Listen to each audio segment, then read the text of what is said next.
बहुत समय पहले की बात है। एक बड़े राज्य में राजा वीरसिंह राज करता था। वह न्यायप्रिय, वीर और बहुत ही बुद्धिमान राजा था। उसकी 3 रानियां थीं, रानी सूर्या, रानी चंद्रिका और रानी तारा। तीनों रानियां बहुत सुंदर थीं, लेकिन स्वभाव और बुद्धि में अलग अलग थी। राजा तीनों से सम्मान प्रेम करता था, लेकिन वह सोचता रहता कि जब वह वृद्ध हो जाए तो राज्य का उत्तराधिकारी कौन बनेगा, क्योंकि तीनों रानियों के कोई संतान नहीं थी। एक दिन राजा ने तीनों रानियों को एक ही सवाल पूछा, अगर आपको इस राज्य की जिम्मेदारी दी जाए तो आप क्या करेंगी? रानी सूर्या बोली, मैं राज्य को सोने की तरह चमकाऊंगी, नए महल, नए वस्त्र और धन का ढेर होगा।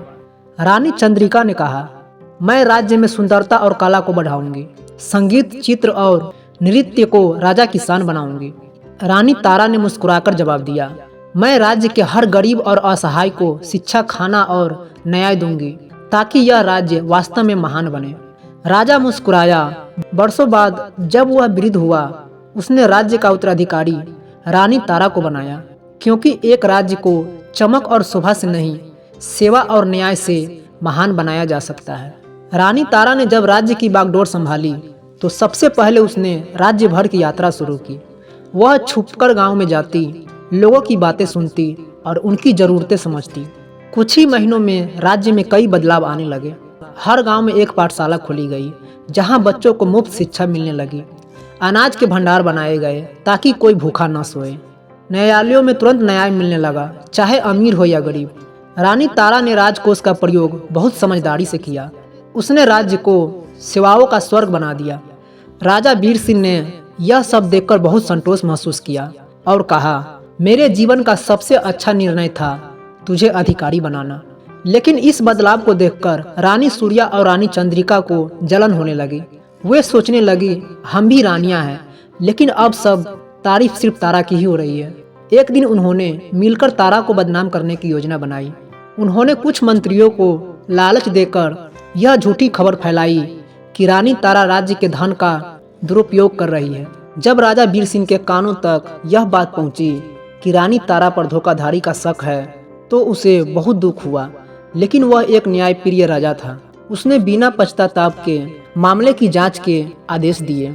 जांच के लिए एक गुप्त दल बनाया गया, जो बिना किसी को बताए गांव-गांव गया और तारा के कार्यों की सच्चाई देखी। उन्होंने देखा कि तारा ने अनाज के भंडार खुद खुलवाए थे, स्कूलों में शिक्षक नियमित रूप से पढ़ा रहे थे, गरीबों को मुफ्त दवा, इलाज और न्याय मिल रहा था। राज्य का कोष न केवल सुरक्षित था, बल्कि आमदनी भी बढ़ रही थी। गुप्त रिपोर्ट राजा के सामने रखी गई। उसे यह जानकर गर्व हुआ कि तारा ने राज्य को एक स्वर्ग बना दिया है।